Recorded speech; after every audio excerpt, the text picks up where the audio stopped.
straight money over blitzes. Hey everybody, welcome to the Money Over Blitzes podcast. My name is Kyle, and if you're listening to this, this is actually the pilot episode for our Money Over Blitzes podcast. We love football and we love fantasy. Gonna go over some redraft and dynasty tips for you guys, for anybody that's interested. Also, we're looking to combine that with the betting side of things. So, we coined the phrase "Don't let your bets get blitzed." We really believe in that. You listen to this episode and you continue to listen going forward. We appreciate it. But also, we'd like to get some feedback from you guys, exactly what you guys want to hear going forward. If you want to give us a follow over on Twitter, it's at MoneyOverBlitzes, and that's BLITZS. And over at Facebook, YouTube, Snapchat, and Instagram as well, it's straight Money Over Blitzes. So yeah, we'll be putting out content over there through the coming days. It's startup season for all my Dynasty listeners out there, so we figured why not start up a podcast and let's get talking about football again. Free agency is off and running. We're going to cover some of that today. Let's get excited about football again and let's get going.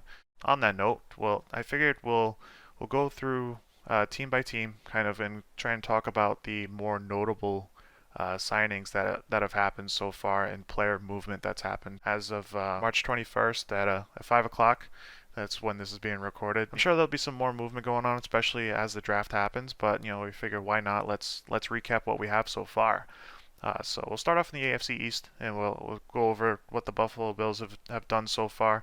On the whole, it's been mostly kind of just keep their core together, but they did add in some holes, some safety nets where needed. They did reach to the AFC Championship last year, so really that they shouldn't have too much tweaking to do going forward. But they wanted to bring back their guys as well as fill in some holes. So they did sign Mitch Trubisky on a 1-year deal, only $2.5 million. He didn't really have a big market for him, but you never know with Josh Allen. He's a running style quarterback. Obviously, he's a beast in his own right, but when you have running quarterbacks and a big guy like him, he's not really afraid to get hit, and he has taken some hits in his time at Buffalo, so it could be good to have that backup from a football perspective. From a fantasy perspective, this really sucks for Trubisky. He's you might have gotten away with starting him as a QB2 last year in superflex formats, but this really kind of just buries him on the bench, and maybe as a Josh Allen order, maybe you have him as a handcuff, but I wouldn't think too much of him other than that going forward. Maybe next year he develops, and next year he gets a contract of his own, but at least for this year it's not looking super great for him. They also did get Manny Sanders from the Saints. They let go of John Brown in that process, during that whole transition, but they did bring in Emmanuel Sanders on a 1-year deal. So curious to see how that goes. See how that goes through camp. What his role ends up being. It's another weapon for Josh Allen, but yeah, we'll have to see how that goes. Going into next year.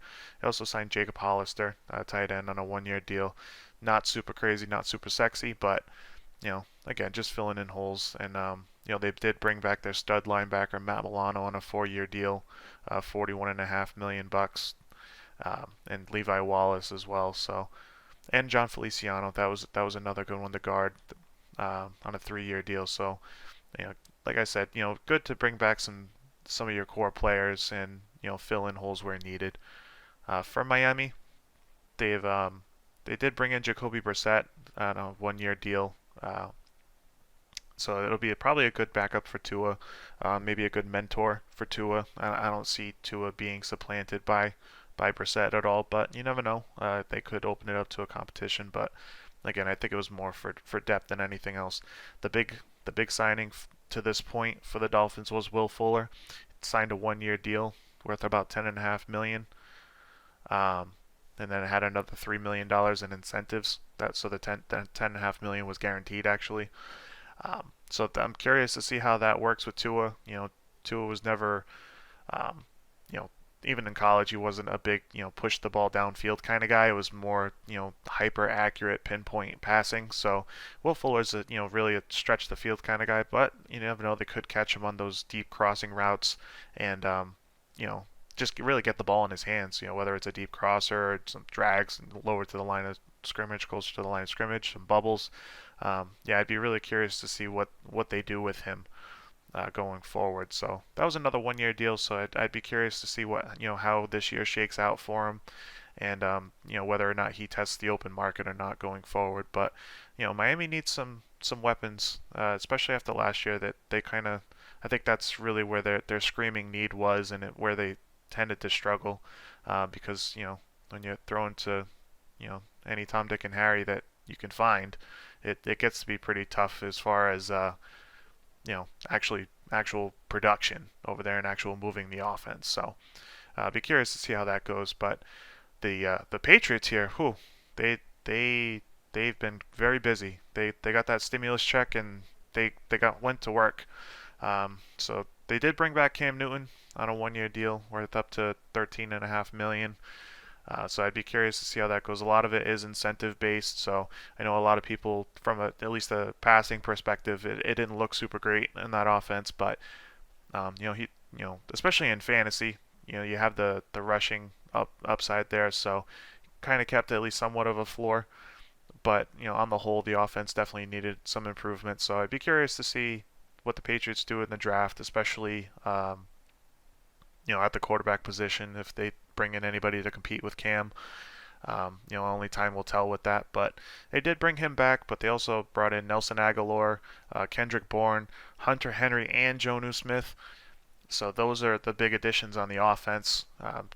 You know, it's kind of tough for Jonnu Smith and Hunter Henry as individuals if you own them in fantasy. Um, you kind of stand to figure that their production is going to be limited at least to some extent. It's good from a football perspective. As a Pats fan, I kind of go back to the Gronk and Hernandez days as far as what that offense was. Of course, that had Brady at the helm, but I think they kind of going for some of that again, and it worked once. Lightning could strike twice for them. That'd be nice to see at least. I see Jonnu is probably the guy with a little bit more upside there. He's definitely a lot more athletic, could be in more spots on the field than a Hunter Henry. Hunter Henry's more of an inline tight end, but you never know. I mean, like I said, with Gronk and Hernandez, both ended up being very fantasy relevant. So I'd be curious to see what happens with Jonnu and Hunter Henry. They did make a trade for Trent Brown, so they brought him back from the Vegas Raiders. So it kind of bolstered that line a little bit more. They did sign David Andrews and Ted Karras, so there's a lot more continuity there. Ted Karras comes back after a brief stint with Miami. Uh, Dietrich Wise comes back. They did bring in Devon Godshaw, Henry Anderson, Matt Judon. The list just keeps going and going. They were really busy. Raekwon McMillan, Kyle Van Noy, Justin Bethel, Jalen Mills. So they pretty much did a big overhaul. Everybody coming in knew that they had some money to spend. Obviously, Patriots knew they had money to spend, so they were going to look to spend that money. And Bill was really looking to rebuild this team in a quick fashion. So I'm curious to see how all these new faces fit within the Patriots.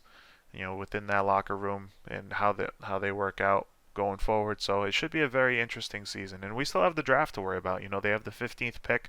I'd be curious to see what they do with that pick. Me personally, I think they're going to end up going quarterback and have a competition with Cam. They need to really find that franchise quarterback again. I don't see Cam as a long-term solution, but you never know. It's the Patriots. They do whatever they want. They'll draft kickers and D3, D2 safeties, with their first picks overall. So I'm curious to see what'll happen there. The Jets, their two big additions really were Keelan Cole from the Jags and Corey Davis. That was the big signing there. 3 years, $37.5 million. He had a good year last year with Tennessee, so he kind of becomes probably their wide receiver 1 or wide receiver 2, opposite of Denzel Mims. So I'm curious to see what they do at the quarterback position. Is Sam Darnold the guy for them going forward, or do they do some kind of maneuvering at the draft? Do they do they draft a QB at 2, or do they try and trade down maybe and build around Sam Darnold? Be very curious to see what they do there. For the Ravens, they bolstered their offensive line. The big signing for them was Kevin Zeitler on a 3-year deal worth 22 million bucks. Um, they did bring back a couple of pieces, Pernell McPhee, Tyus Bowser, and they also made a trade for Josh Oliver. So a lot of it, at least for them up to this point, is kind of sticking true to the ground and pound mentality that they have over in Baltimore. Um, it's very obviously run heavy, but the thing I'd be curious for them to see, especially in the draft, is do they make any kind of signings or do they make any kind of heavy draft capital into wide receiver? Lamar Jackson needs some weapons. You need to diversify that offense a little bit and spread things out a little bit and start throwing the ball and hopefully become less predictable and make that offense that much more potent. For the Bengals, nothing too crazy. Brandon Allen, that's just that whatever signing, nothing really going on there. Um, for the Browns, you're looking at brought back Rashard Higgins, so that's nice. He sits right in there at wide receiver 3 again between OBJ and Jarvis Landry. So not much changing on the offense as far as that goes, and also good for Baker obviously because he has some good chemistry with Higgins. So pretty much status quo for them all the way around. Uh, Juju going back to Pittsburgh on a 1-year deal for them. So it I was kind of curious where Juju was going to end up going. I would have been happy with him going to another team just for the overall offense of Pittsburgh. I do have Chase Claypool and Juju actually in a couple leagues, but I would have liked to see them kind of split up and really see, especially their individual development, to see where they would end up going. But Juju decides to come back on a 1-year deal worth $8 million. Again, maybe that the market changes next year with the salary cap going up after a TV deal that just happened, I believe, in recent days. So teams should be expecting to have a lot more money into next year. So, I think that's kind of a common theme with a lot of players this year is, signing that 1-year deal probably as like a holdover deal, in a way betting on themselves and, trying to really cash in next year. So I'd be curious to see what Juju does going forward after this year. See if he sticks with the team long term or, try and work out a longer term deal or really, just bank on himself this year and then cash out, after next year. As far as the Texans go, obviously that's a very interesting situation with the whole Deshaun Watson saga that continues to be going on. It kind of seems like in lieu of that, the Texans have added in a couple quarterbacks, Ryan Finley and Tyrod Taylor specifically, 1-year, $5.5 million deal. The whole contract could be worth up to $12.5 million.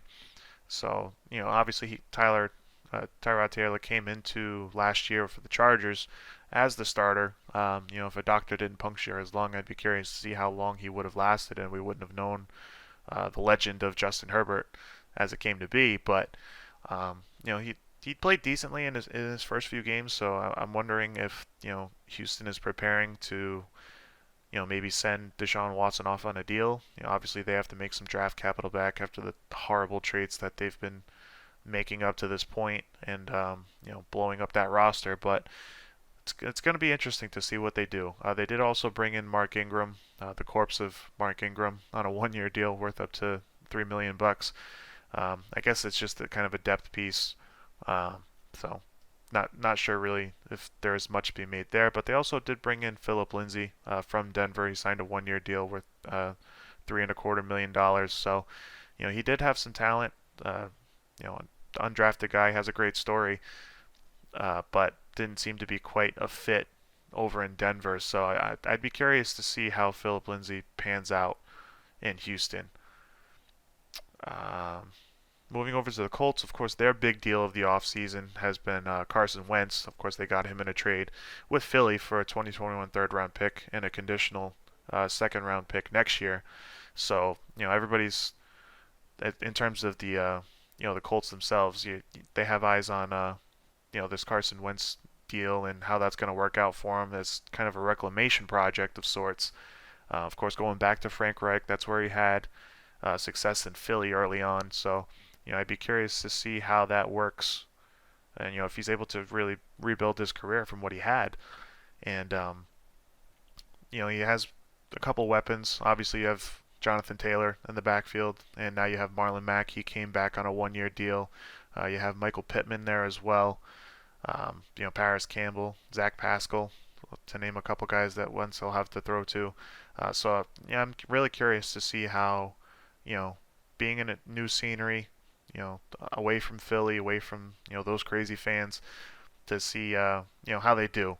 And sorry if anybody in Philly's listening, but you guys know you're very passionate out there. So we'll see if we'll see what happens with Wentz. Moving over to Jacksonville, of course, they're probably their crown jewel is that 101 overall pick, so we're expecting T-Law to go there. They did actually, they were pretty active as far as signing some receivers. You're looking at Jamal Agnew, he signed a 3-year deal. Philip Dorsett they bring in, as well as Marvin Jones. Got a $7 million contract for him, so uh, you're combining him with DJ Chark, Chenault. So curious to see how they do, and then obviously James Robinson in the backfield. So Trevor Lawrence will definitely have some weapons coming to him, after the draft. So it'd be interesting to see how that offense pans out, especially with Urban Meyer being the head coach there now. So you'll have a young up and coming team hopefully to add some competition in the AFC. Moving over to Tennessee, obviously they lost Jonnu Smith, so of course they bring back Anthony Firkser on a 1-year deal, who, he actually showed some promise last year. A lot of games he ended up taking work away from Jonnu Smith, so I'd be curious to see what happens with him, with a full workload, and now you're really looking at AJ Brown, obviously Derrick Henry there, and then Anthony Firkser as your main offensive weapons after losing Corey Davis and Jonnu Smith. So it'll be interesting to see what that offense ends up looking like next year. And then on the other side of the ball, Tennessee signed Bud Dupree on a 5-year deal worth up to $85 million. So that was really their big splash in terms of spending. Moving over to Denver, the Broncos signed Mike Boone to a 2-year deal. So looks like they're going to try and probably stick to that 2-back set. They did lose Lindsey, but you have Melvin Gordon there. Maybe Mike Boone fits their scheme a little bit better. So that'll be, it'll be good to probably have Mike Boone as a stash on your dynasty rosters, and maybe a late round grab in redraft. It's just kind of a RB3 type to just keep a hold on to RB2, RB3 to hold on to in case it ends up working out really well. Philip Lindsay, he had his moments where he shined. So it could be a similar workload for Mike Boone. So curious to see how it works out for him. Across the ball, they signed Ronald Darby to a 3-year deal worth $30 million, and of course they brought back Justin Simmons, who initially was on the franchise tag, but then signed a 4-year deal worth $61 million. And fresh off of free agency, Kyle Fuller. He didn't last long. He signed a 1-year deal with them worth $9.5 million. Over in Kansas City, the big signing for them was getting Joe Thuney from the Patriots. He signed a 5-year deal worth $80 million. And also Mike Remmers re-signed with them. So obviously we saw it in the Super Bowl. Pat Mahomes was running for his life, and it's not a good way to conduct business having your $500 million quarterback, your franchise quarterback, running for his life the whole game. But obviously, the offensive line was a clear need for them, especially after releasing 2 of their tackles. But they do bring back Mike Remmers and signed Joe Thuney, and they also signed Kyle Long. He came out of retirement and signed on with the Chiefs. So hopefully this means that the long-term health of Mahomes is safe, but also it does bode well for CEH. Open up some more running lanes for him, and hopefully get him going in year 2. Moving on to the Raiders, they signed Kenyon Drake on a 2-year deal, which I found kind of interesting. RIP to all Josh Jacobs shares that anybody has for whatever reason. Between the offensive line shuffling that they've been doing and bringing in Kenyon Drake, I honestly have no idea what the Raiders are doing right now. It's very odd to me the way that they're constructing this roster. And they also re-signed Theo Riddick to a 1-year deal. So it doesn't ever seem like Josh Jacobs is ever really going to be the guy. I say it all the time to my friends. He doesn't he doesn't catch the ball, which ironically is why that was his big calling card when he came into the league. He caught a bunch of balls at Alabama for whatever reason. Hasn't translated to the fullest extent I think it could have in the league, but this really seems to supplant Jacobs as an RB2, a low end RB2 at that. So not too sure exactly what to expect from him going forward, but it seems like dark days ahead for him. Over at the Going to the Chargers now, their big signing was Corey Lindsey, 5-year deal worth $62.5 million. So uh, that'll pay $26 million over the first 2 years for that contract. I believe it's the highest paid center now in the league, so that'll be a big boost for Eckler and the run game for the Chargers, and also probably a big help, honestly, to Justin Herbert with that center quarterback relationship. That often goes unspoken, so it'll be good for him. And also they added Jared Cook after losing Hunter Henry. Not a bad replacement. Obviously a little bit older, but Jared Cook still has some talent in his own right. So I'm curious to see how that fit works out for them, and how that helps Justin Herbert ultimately continue his development as a young up and coming quarterback. Moving on to the Dallas Cowboys now over on the NFC side. Obviously the big deal for them is bringing back Dak Prescott on a 4-year, $160 million contract. I believe that makes him the third highest quarterback in the league right now. Obviously sometimes that can go, kind of overstated. How the years, the caps change from year to year, so that mark is kind of always being reset. But Dak was always been a stud in his own right. Obviously, he got hurt last year. That really sucked for him. I felt really bad. I remember watching that live. That was really gross. But it seems like he's recovering really well. He's doing great things for the team. He did great things for the team. Obviously, they missed him dearly last year, having to deal with Andy Dalton and all the fantasy relevant players. You're talking about CeeDee Lamb and Amari Cooper, Gallup, Zeke. They all took hits. So it'll be nice to have Dak Prescott back in the fold and see what really that offense is capable of going forward. Moving over to the Giants, they signed John Ross on a 1-year deal. A lot of people were interested in him. Coming out of the draft as that big speedster, never really seemed to stick with the Bengals. So he comes over to the Giants on a 1-year deal. I don't expect too much out of him going forward. Kenny Golladay is really the big deal for the Giants, and that's going to be that big help for Danny Dimes. He signed a 4-year deal worth $72 million. Finally, Danny Jones gets his real stud wide receiver one. That offense really needed, to be honest. Hopefully that helps Daniel Jones' development a lot. You'll have Saquon Barkley coming back next year, so that offense it stands to improve, at least going into next year. They also brought in Devontae Booker on a 2-year deal. He comes over from the Raiders to the Giants. That'll probably be the RB2 for them and help. Depending on how Barkley's recovering, you may who knows if he ends up starting the year. The time will tell as far as that goes. And they also bring in Kyle Rudolph on a 2-year deal worth $12 million. On the defensive side, they bring back Leonard Williams. So that was, I know, a big help for them. He was a big stud in the middle for them. So over at Washington, they bring in Ryan Fitzpatrick, signed a 1-year deal of $10 million. That's obviously it's an upgrade for them at quarterback. Ryan did really good last year for the Dolphins when he did play. Of course, there was that back and forth between him and Tua. But when Fitzpatrick was on the field, there was magic going on the field. So it was great to watch. Obviously, it's a big boost for Terry McLaurin. And now Curtis Samuel, who also signed on the team for a 3-year deal worth $34.5 million. $34.5 million bucks. So it's good for both. I think having Curtis Samuel helps McLaurin, kind of takes some coverage away, and maybe opens up the field a little bit.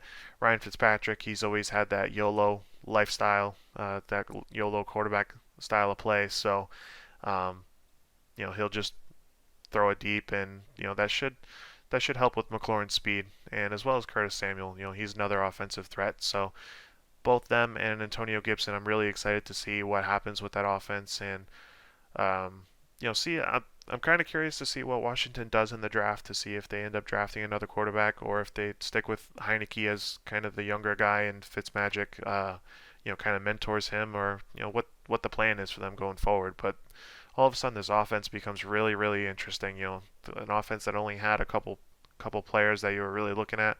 Now between McLaurin, Samuel, Gibson, Fitzpatrick, Logan Thomas, even the offense has become very, very relevant, and could really compete for the division. To be honest, they could be a legitimate threat, not only win the division, but maybe a playoff threat in the NFC conference. So curious to see how that team gels next year. For the NFC North, starting off with the Bears, they signed Andy Dalton. Of course, they lost Trubisky, so they decided to, let's just transition from one mediocre quarterback to another. Signed a one-year deal, $10 million. It's a whatever deal. I don't know why they wouldn't just stick with Trubisky. I don't know. Maybe they thought, they saw what Andy Dalton did in Dallas and thought that'd be a great idea. Who knows? Allen Robinson received the franchise tag. I feel so bad for this man not having a legitimate quarterback for pretty much his whole career. Hopefully, he's able to produce this year, and if he's able to shake free into free agency going into 2022, that would be great for him. I'd be happy for him. He really deserves a quarterback. Um, time will tell as far as how that plays out. But as for right now, at least he's going to be on the Bears once again. Andy Dalton might be a slight upgrade over Mitch, but we'll really have to see how that goes and how that plays out.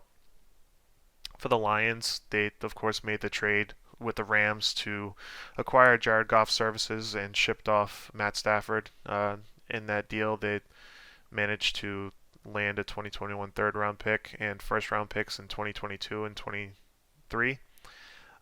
So curious to see how that works out for both teams. I think with Stafford, of course, obviously it helps landing in the Rams camp and being very much a win now team.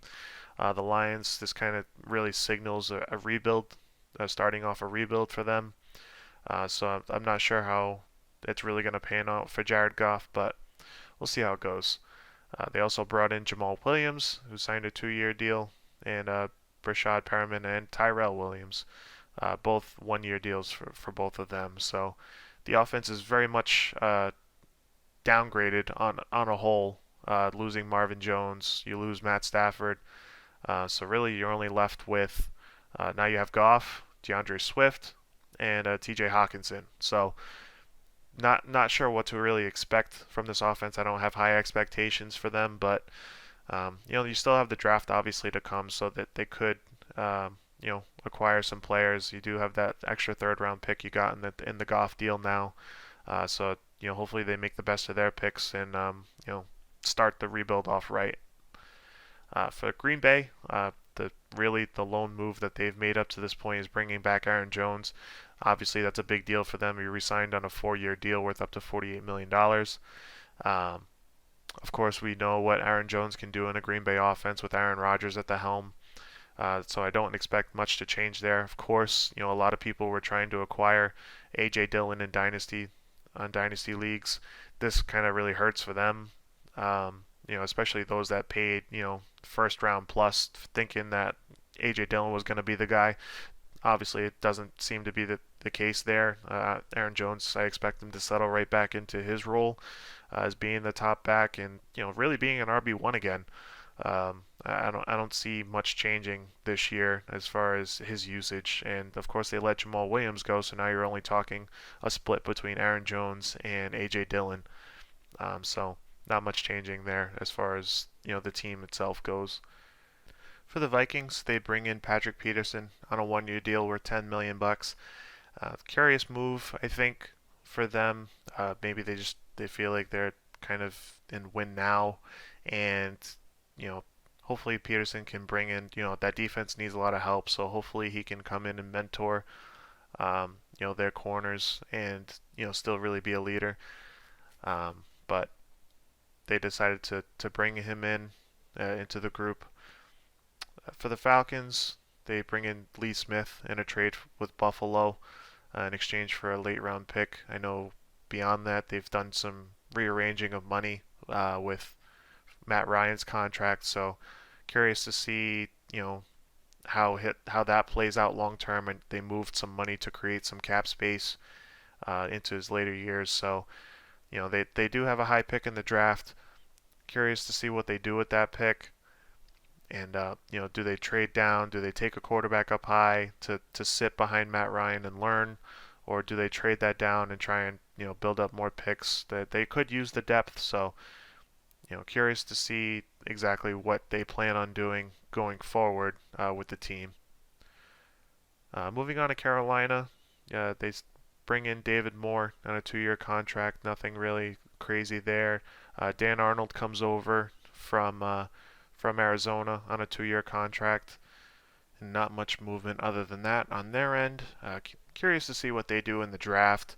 Obviously, they have Teddy Bridgewater there. Didn't seem to be super pleased with what they got from him last year, but they had a really young defense as well. They do have some weapons on offense, and obviously they were out CMC. They were without him for majority of the year, so obviously the offense still has room to grow in terms of potential. So do they draft quarterback with their first pick, or do they decide to go elsewhere? Interesting to see what they do. Moving on to the Saints, of course, you had Drew Brees retiring, a legend in his own right. I expect him to be a Hall of Famer. Um, but it does leave the offense in a bit of an identity crisis. Obviously, you still have Taysom Hill there. I know he got himself a new deal. I think it was worth up to $140 million, but of course, they do some weird fudging around with the numbers and the cap hits. So, um, interested to see what they expect from him. Is it a competition between him and Jameis Winston, because he also he signed a 1-year deal to come back to the team. So I expect an open competition between Winston and Taysom Hill. Um, I, with Sean Payton being the way he was and kind of showing his cards last year, giving Taysom Hill so much run when Breeze was out, and even when Breeze was in, he has a history of using Taysom Hill. So I'm curious to see if he kind of gets the inside edge as far as that competition goes. But as far as I'm concerned, you had Jameis Winston pretty much take a step back from the game and get to watch it from the sideline. He, hopefully learned under Drew Brees, is learning under Peyton.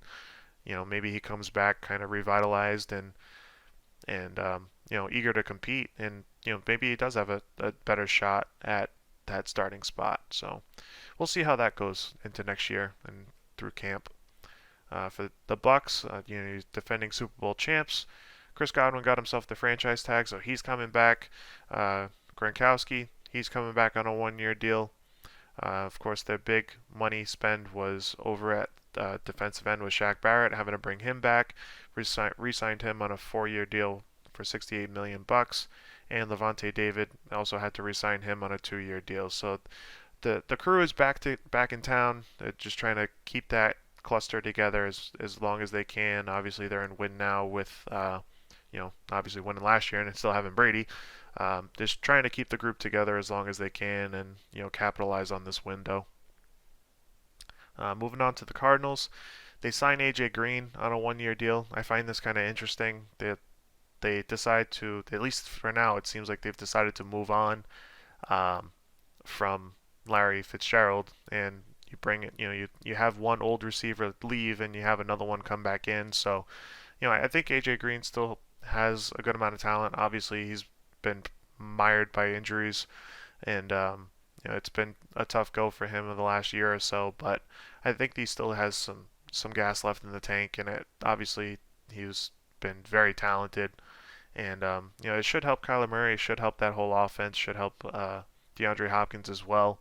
So curious to see if AJ Green, fits in to that offense and, makes it through camp for one, and also where he fits in that offense. On the offensive line, they bring in Rodney Hudson. He made that trade with the Raiders. That's a big boost to their offensive line. And they also bring in J.J. Watt on a 2-year deal worth $31 million. So seems to me like they're trying to win now. They have that window or they're looking at their window as a win now type window, bringing in guys like Watt and AJ Green. So it'll be interesting to see those fits and how they fit on both sides of the ball and what this really means for the team.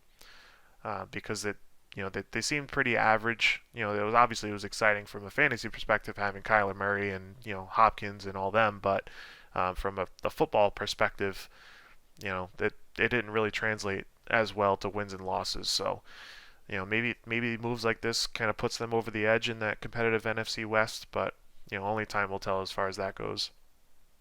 Moving on to the Rams, the big deal that they did, of course, was acquiring Matt Stafford. We talked about that earlier. That's really all that they've been able to do besides signing Leonard Floyd to a 4-year deal with $64 million bucks. They were in cap jail. They've been continually kind of kicking the can down the road and mortgaging their future for winning now. And of course, they made a Super Bowl, so I can't really knock them for it. But they've had to make a lot of moves to their salary cap, freeing up space, for all these contracts and for all these these aging veteran players to try and win now. So, maybe Matt Stafford puts them over the edge once again. Maybe Goff really wasn't the answer for them, and obviously it's a pretty good upgrade at quarterback. So hopefully it translates for them and takes the team to the next level. For the 49ers, they bring back their star tackle Trent Williams on a 6-year, $138 million contract. Of course, that's the big signing for them. He was a big help for them coming over from Washington. That helps their line huge. And they also bring in Alex Mack as well on a 1-year deal. So kind of sticking to their guns as far as a true run the ball, ground and pound type team. But of course, they can also get the ball out to Deebo Samuel and now Brandon Ayuk and George Kittle, out in space, and make moves that way. Curious to see what they do at quarterback. Of course, there's a lot of controversy as far as what's going to happen or speculation in terms of what's going to happen with Jimmy Garoppolo. Of course, being in New England, hear it all the time. People want Jimmy G back, or is Jimmy G coming back? Obviously, time will tell as far as that goes, and what the 49ers feel, what they should do in the draft, and if they make any kind of deal, or do they stick with Jimmy G? Time will tell as far as that goes for us. And last team to cover is the Seattle Seahawks. Chris Carson, they brought him back on a 2-year deal, $14 million bucks. It was, fantasy wise, he's a good back to have. He's a good RB2, RB3 if you have that kind of depth. He's consistent, and of course it sticks with their philosophy up to this point as far as ground and pound the ball. The days of let Russ cook were short-lived, and that the identity of that team, or at least what they're trying to push, at least seems to be okay. Run the ball, and then run some more. So for whatever reason, that seems to be Seattle's prerogative right now. But for Chris Carson's purposes, at least, he's still an RB2. And then of course you have DK Metcalf and Tyler Lockett out on the outside, and now you have Gerald Everett on the team as well. So it'll be interesting to see if they really do decide to stick with that kind of identity of ground and pound, and see if Gerald Everett meshes well with the team. So at least up to this point, anyway, that's all the additions that have, and all the movement that's been happening through free agency and through the off season. That's mainly what I wanted to talk about for this episode, and that's pretty much all I have. Again, give us some feedback if you listen to the whole episode. We appreciate it. We'd like to know some feedback and what you guys think about how this episode went and how things you'd like to hear about going forward. We'll be you know pushing extra content through our socials. Again, that's Money Over Blitzes across Twitter, Facebook, Snapchat, Instagram, of course through our podcast channel as well. Um, so yeah, that's pretty much all I have, guys. If you like what you heard, give us a like, give us a follow. We appreciate it all, and we'll talk to you guys next time. Peace.